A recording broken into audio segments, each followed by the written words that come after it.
Good morning, students, and welcome to the third part of my introductory course on describing diagrams. You should now be looking at sheet number 3, and if you look at the top left-hand side, you can see a box showing responses of visitors to a museum in terms of satisfaction. Study the 3 ways of talking about visitors' levels of satisfaction below the box, then go on to questions 1, 2 and 3. Try to answer the questions yourself, and please pause the audio while you do that. Okay, let's look at question 1. What proportion of visitors were very satisfied or satisfied? If we add up the numbers, we get 7,080. So what ways can we report this information? We could say that over 70% of visitors were either satisfied or very satisfied, or we could say about 7/10 or more than 7/10 of visitors were satisfied or very satisfied.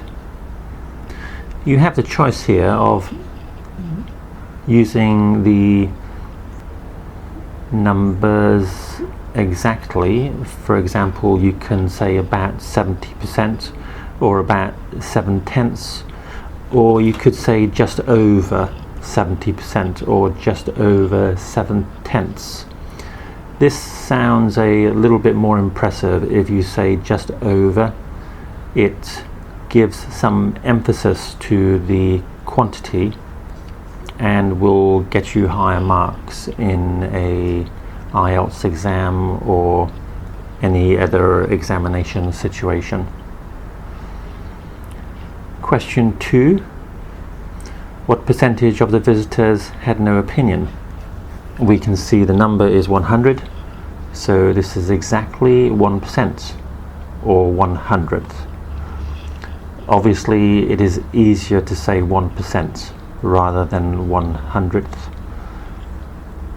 It is rare you will get an exact number like this. It's nearly always going to be an approximate number, so you will have to say just under, just over, or approximately, or about. Question number 3. What percentage of visitors expressed dissatisfaction? The number here is 500, and again this is exactly 5%. Easier to say 5% than 1/20th. Let's move on to section 2. Take a moment to study this and to match the percentages with the expressions in the box. Note that each percentage you can match with 2 expressions. So pause the audio while you do that.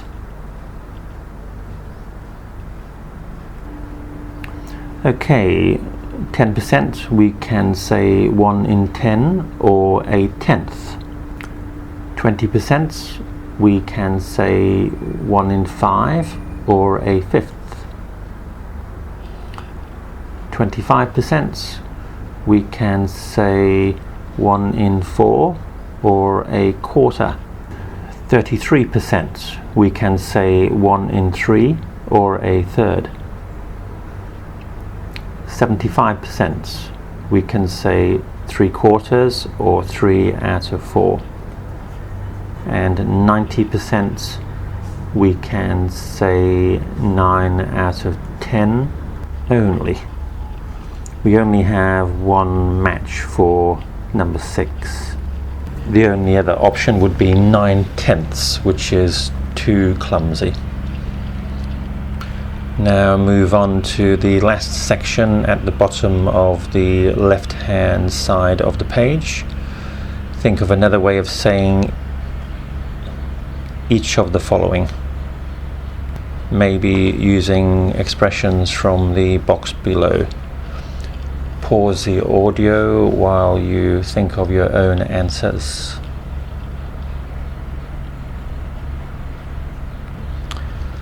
Okay, number 1, do badly in an exam.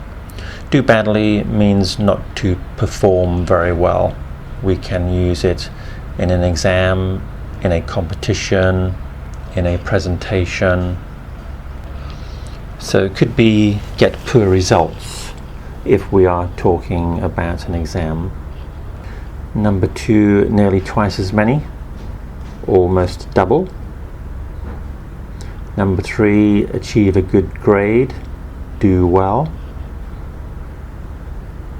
Number 4, exam pass rates, percentage of successful candidates. Number 5, percentage, figure. Number 6, significantly, much. Number 7, comparable, equal. Number 8, approximately, roughly. In number 7, when we use comparable, we normally say comparable to. I can say student A's performance is comparable with student B's performance, or the weather in Bangkok is comparable with the weather in Indonesia. In number 8, approximately, other words we can use are roughly, almost, close to, about. Let's now move to the top of the right hand side of the page. Below, read the information at the top, then below the box answer the questions 1 to 6. Pause the audio while you do this.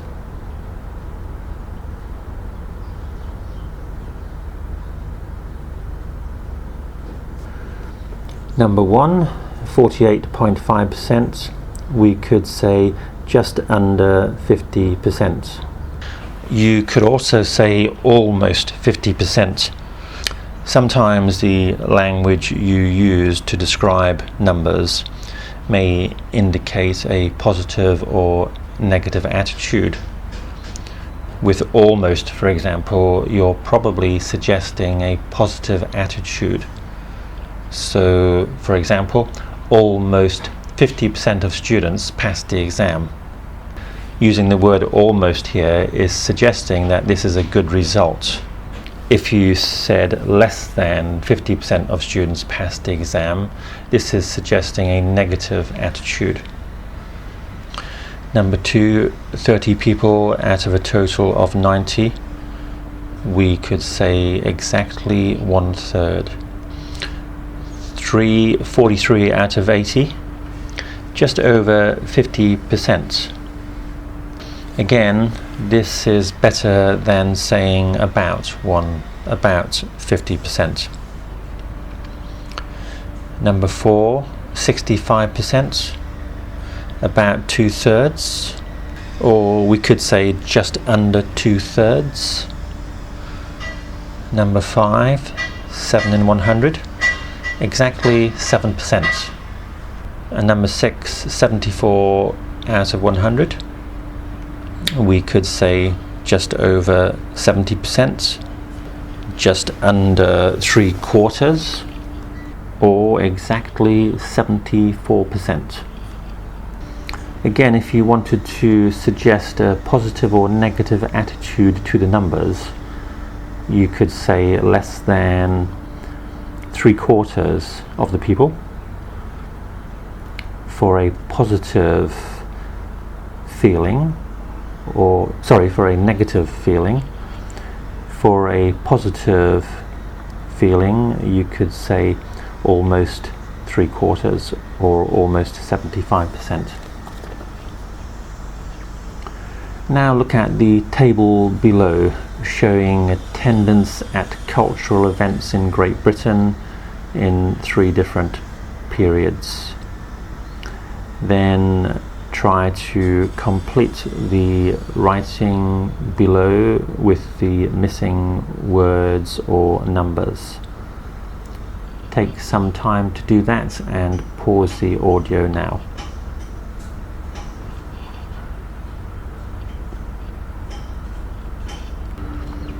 Okay, when asked in 1997 to 98 whether they attended particular types of cultural events these days, 12% of adults said that they attended ballet or opera, while 23% said that they attended plays. The proportion of adults who attend most types of cultural events has remained stable or not changed much over the last decade or so. The exception to this is cinema attendance, whereas in 1987 to 88, 34% of adults said they went to the cinema, 54% said that they did so in 97 to 98. Now here I have used the percentage numbers as you can see clearly in the table. Let's now look at other ways in which you could report these numbers using more words. So number 1, you could say just over 1/10 or just over 10%.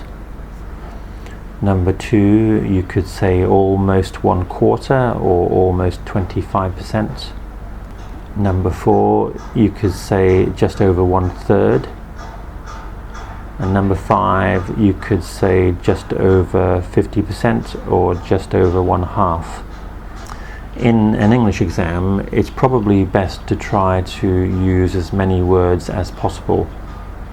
Remember, your objective here is to impress the examiner with your level of English, not with your understanding of the numbers. So to say just over 1/3 is better than saying 34%. However, if you're making a report for a science project or engineering project, then maybe the exact numbers would be more appropriate. So then we would say 34% and 54%. Okay, for our last exercise, look at the table showing attendance at cultural events and decide how you would write a short essay describing this. Begin with an introduction, which only has to be 1 sentence describing what the table shows. Then decide how many categories of information you have and how to prioritize these categories. Pause the audio now while you think of your answer. Okay, you could introduce the essay by saying the table shows the attendance at different cultural events in Great Britain in 3 different periods. Then how many categories of information? I think we have 7. Then in deciding which are the most important categories, actually no, I changed that. I think we have 8 categories of information. So 7 is the different cultural events. 8 is the numbers of people who go to different events. So I would begin my second paragraph by describing the numbers of people who go to different events, not looking at the different periods. So we might begin, we can see clearly that in all periods the most popular activities were going to the cinema, going to plays and art galleries and exhibitions. Between around 21% and 54% of people attended these activities during the 3 periods. Then going on to the individual activities, next paragraph, we can say that cinema was clearly the most popular activity in all 3 periods, and was also the only activity which saw a substantial change from 97 to 98, with an increase of almost 100%. Actually, no, 100% is too much. 34 to 54 is probably around 75 to 80%. So we can see cinema was the only activity which saw, going to the cinema was the only activity which saw a significant change, with an increase of around 75 to 80%. Next paragraph, the next 2 most popular activities were going to see plays and art galleries and exhibitions, which both had an attendance level of around 21 to 24%. However, saw an insignificant change over the period. Then, final paragraph, the remaining activities, classical music, ballet, opera and contemporary dance, saw little or no change during the period and were the least popular activities, ranging from 3 to 12%. This table is a little bit too simple and is not the kind of table you will get in an IELTS exam. You're not going to get figures which are so similar, for example. So this is a bit unrealistic. However, it's useful for practice. Okay, students, thank you for listening to this lesson on describing diagrams, and I will be sending you the last parts within the next few days. Thank you and bye-bye.